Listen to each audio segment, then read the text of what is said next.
महाराज जटायु, नागों को संदेह है कि आपने नागराज पंचफन का अपहरण किया है। यदि आपकी अनुमति हो तो उनके प्रतिनिधि स्वयं यहाँ आकर देख ले कि नागराज पंचफन यहाँ नहीं है। उनकी सेना हमारी सीमा के पार खड़ी है। उनके प्रतिनिधि को हम अपने राज्य में नहीं आने देंगे। असंभव है ये। मेरे विचार से हमें आम सहमति के आधार पर निर्णय लेना चाहिए। महाराज, राज्य की सुरक्षा सुनिश्चित करने का सेनापति को अधिकार होता है। इसमें आम सहमति की कोई आवश्यकता नहीं है। वाह चित्रकेतु जी, अपनी सुविधा अनुसार कभी आप आम समिति की बात करते हैं तो कभी राजभक्ति की, परंतु अब ऐसा नहीं होगा। परिस्थिति चाहे जैसी भी हो, पर नियम एक ही रहेंगे। इस निर्णय को लेने का अधिकार हम गरुड़ राज के सभी नागरिकों के पास होगा। मुझे हनुमान पर विश्वास है। मैं हनुमान के प्रस्ताव से सहमत हूँ। मैं भी हनुमान से सहमत हूँ।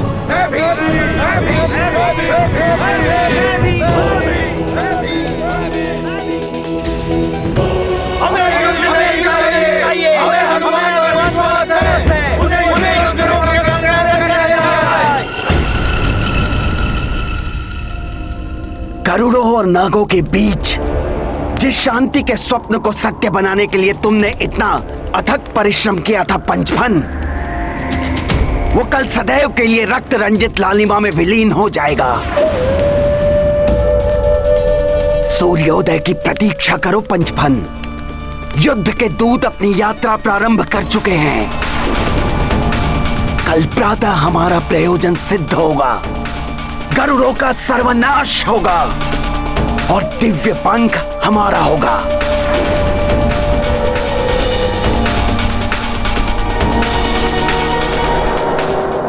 गरुड़ और नाग एक ही वंश की उत्पत्ति है मेघासुर। यह युद्ध अनावश्यक है।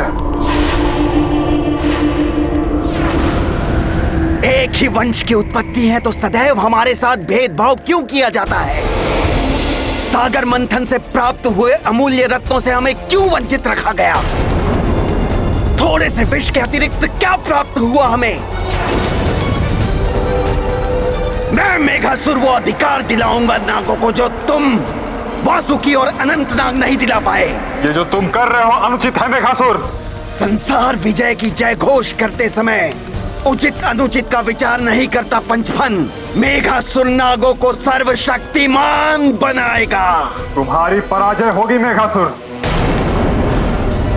बुरे की सदैव हार होती है। तुम सत्य कहते हो पंचफन। उन घृणित गिद्धों की अवश्य पराजय होगी। मैं और कालनेमी अवश्य सफल होंगे। आज की रात्रि इनकी आखिरी रात्रि होगी और कल तुम्हारे मित्र जटायु की मृत्यु के पश्चात तुम्हें भी प्राणों से मुक्त कर दिया जाएगा। अब कोई तुम्हारे मित्र गरुड़ों और तुम्हारी रक्षा नहीं कर सकता। हनुमान करेगा रक्षा।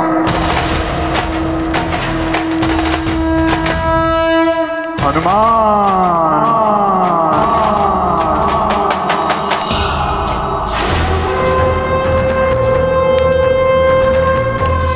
हनुमान को सफलता नहीं मिलेगी। गरुड़ों का संहार होगा।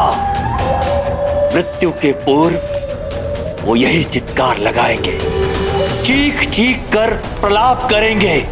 हनुमान ने हमारे साथ विश्वासघात किया है। हनुमान ने हमारे साथ विश्वासघात किया है।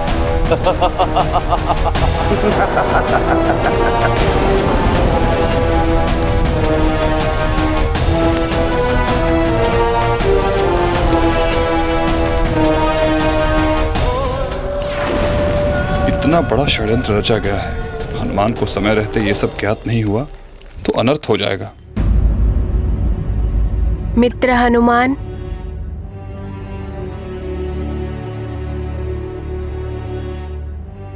मित्र हनुमान, अब ऐसा प्रतीत हो रहा है कि ये युद्ध टल जाएगा।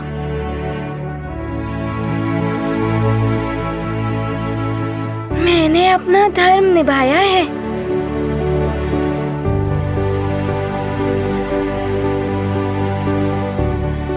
हनुमान, मैं आपका आभारी हूं। आपने पुनः हमारी रक्षा की है, परंतु मैं महाराज नागफन की सुरक्षा के लिए चिंतित हूं। मैं आशा करता हूं कि कल सुबह तक नाग प्रतिनिधि को सत्य का ज्ञात हो जाएगा और उसके पश्चात हम सब मिलकर नाग पंचफन को ढूंढने का प्रयास करेंगे। जी महाराज। हनुमान, आज आप हमारे विश्राम गृह में विश्राम कीजिए। कल का सूर्य शांति की एक नई किरण लेकर आएगा। युद्ध के बादल शांति की लहर से कम हो रहे हैं।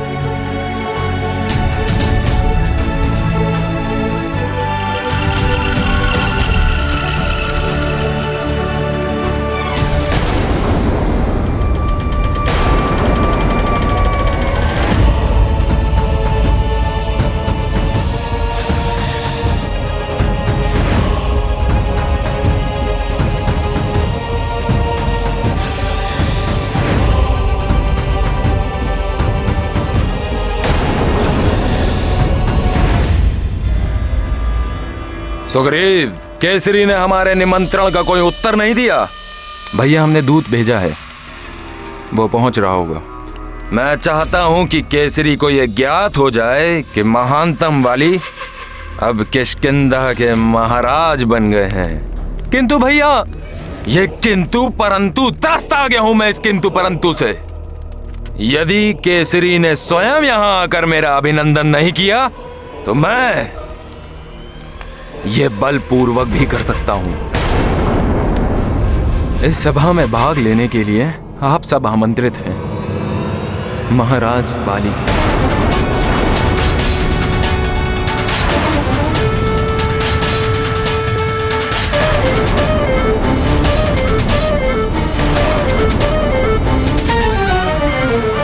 महाराज वाली,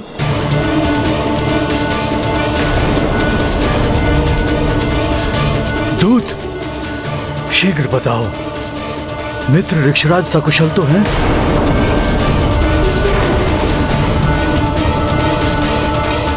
युवराज माली ने स्वयं को महाराज की उपाधि से संबोधित क्यों किया?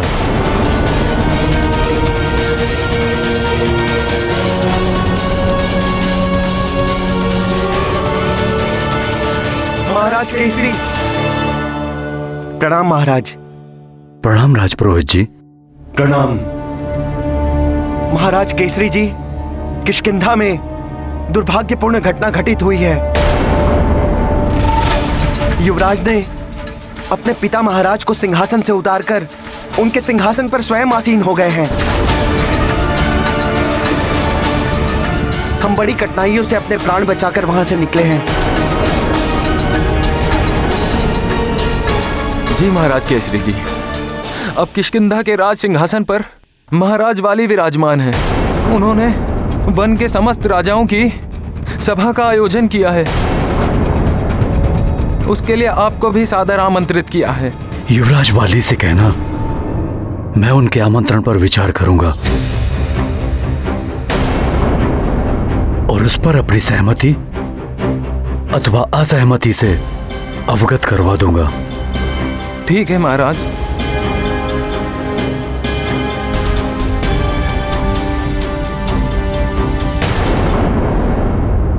मेरे मित्र मेरी प्रतीक्षा कर रहे होंगे।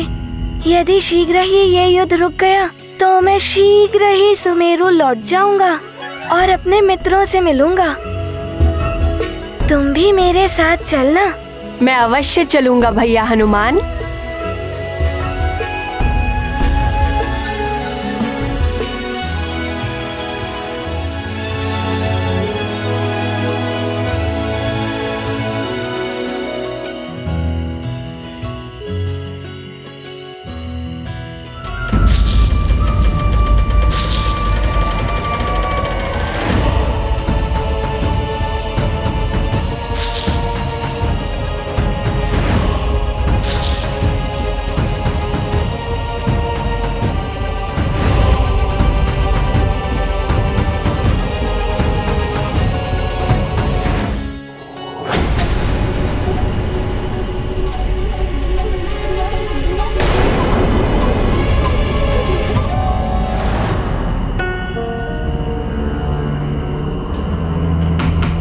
नागों को अपने समीप अन्य नागों की उपस्थिति का आभास हो जाता है। नागों के प्रतिनिधियों को तो कल प्रातः यहाँ आना था, परंतु मुझे ऐसा क्यों प्रतीत हो रहा है कि कुछ नाग यहीं मेरे समीप गरुड़ राज्य के भीतर हैं।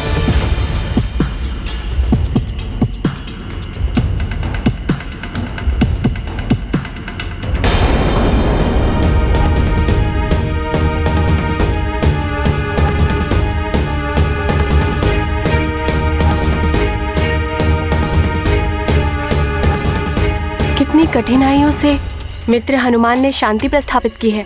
यदि अन्य नाग यहाँ नहीं हैं और मैंने केवल संशय के आधार पर किसी को भी सचेत कर दिया, तो गरुड़ शांति का प्रस्ताव ठुकरा देंगे। नहीं नहीं, मैं किसी को कुछ नहीं बताऊंगा। मुझे स्वयं जाकर देखना चाहिए। यदि अन्य नाग यहाँ हैं, तो मुझे उन्हें अनुरोध कर यहाँ से लौटाना होगा।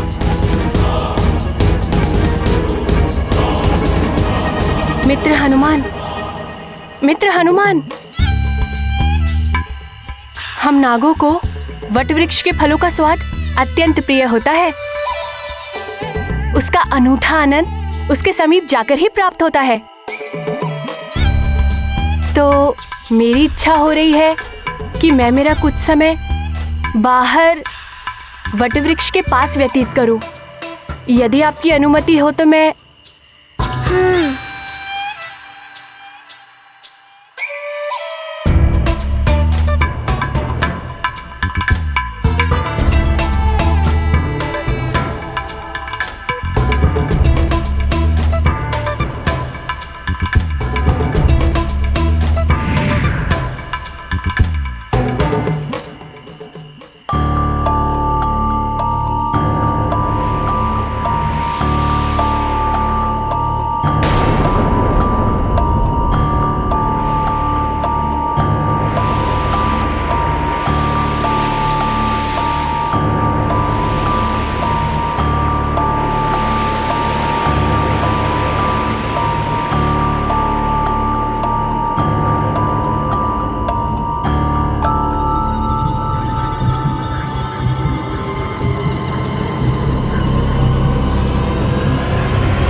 चलो ले चलो इसे, उधर झाड़ियों में अति शीघ्र ले चलो।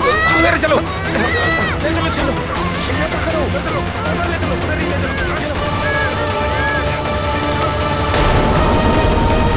भूषण समीप के वट वृक्ष तक गया था, अभी तक लौटा क्यों नहीं?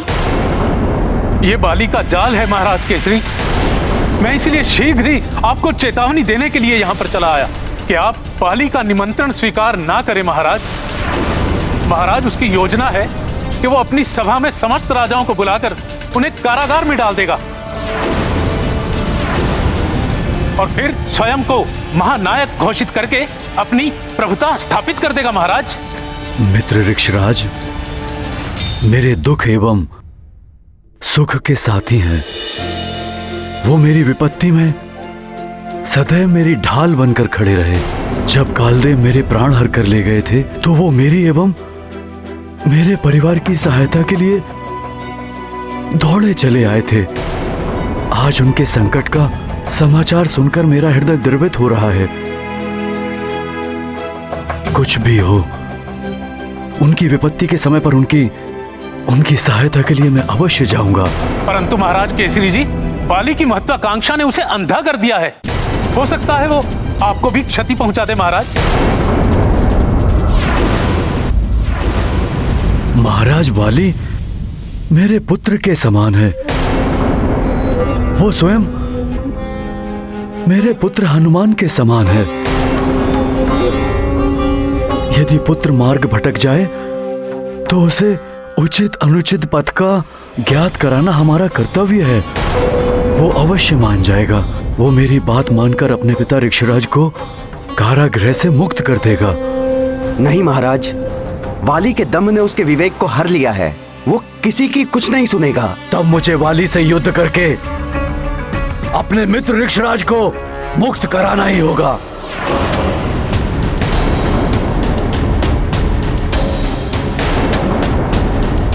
नहीं स्वामी, आप जानकर संकट के मुख में प्रवेश मत कीजिए।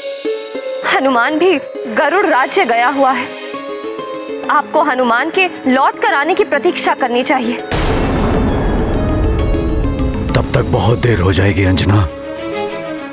हनुमान के लौटने पर उसे किष्किंधा भेज देना।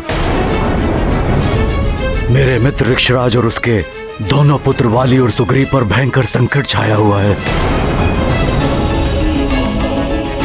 वाली में अनेकों सद्गुण हैं।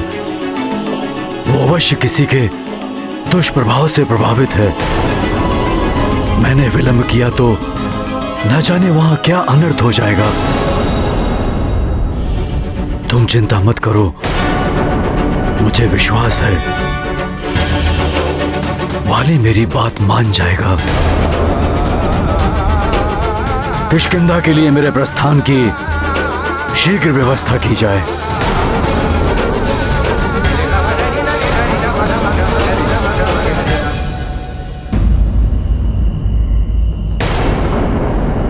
भूषण समीप के वट वृक्ष तक गया था, अभी तक लौटा क्यों नहीं?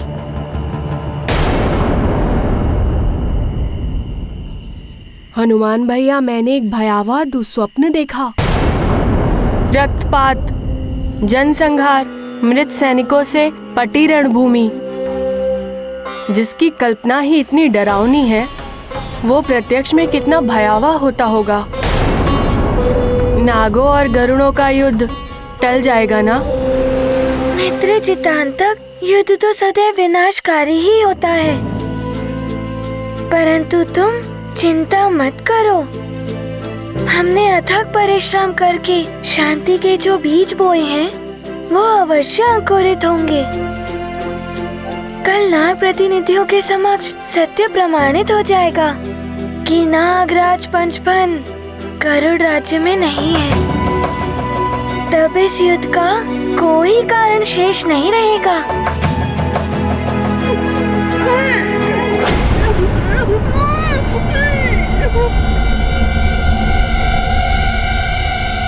ये कैसी ध्वनि थी? तुम्हें नहीं सुनाई दी?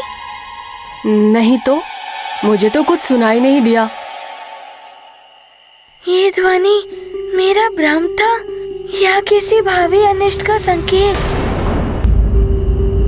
चिंता करना तो हनुमान के स्वभाव के विपरीत है, तब भी मेरा हृदय इतना व्याकुल क्यों है? आपने तो मुझे आश्वस्त कर दिया हनुमान भैया, और स्वयं इतने अधीर हो रहे हैं। मैं भूषण को लेकर आशंकित हूँ। बाहर जाकर देखता हूँ वो कहाँ रह गया। रुकिए हनुमान भैया, मैं भी आपके साथ चलता हूँ।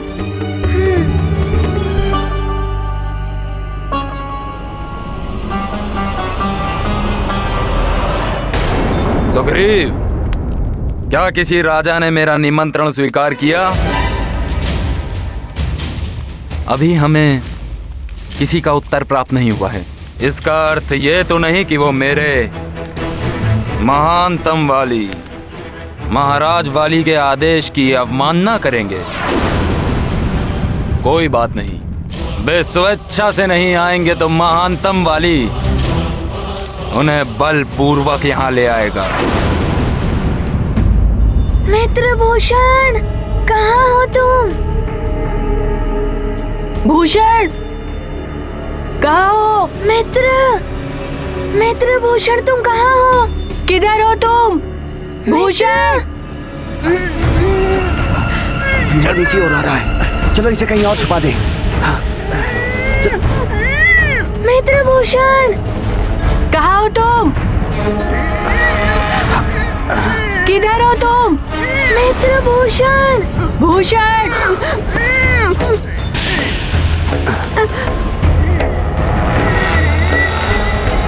कहाँ हो तुम? मित्र भूषण! मित्र भूषण, कहाँ हो?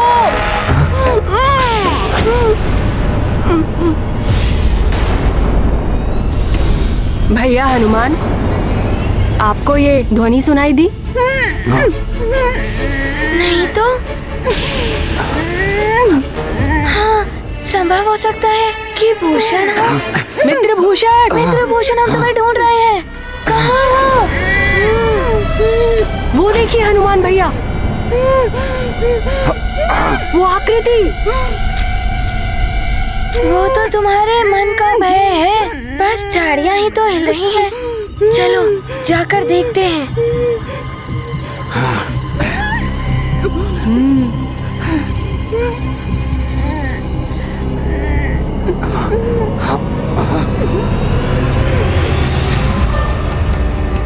वहाँ पर तो कोई भी नहीं है। अब हाँ, चलो उस तरफ जाकर देखते हैं। हाँ।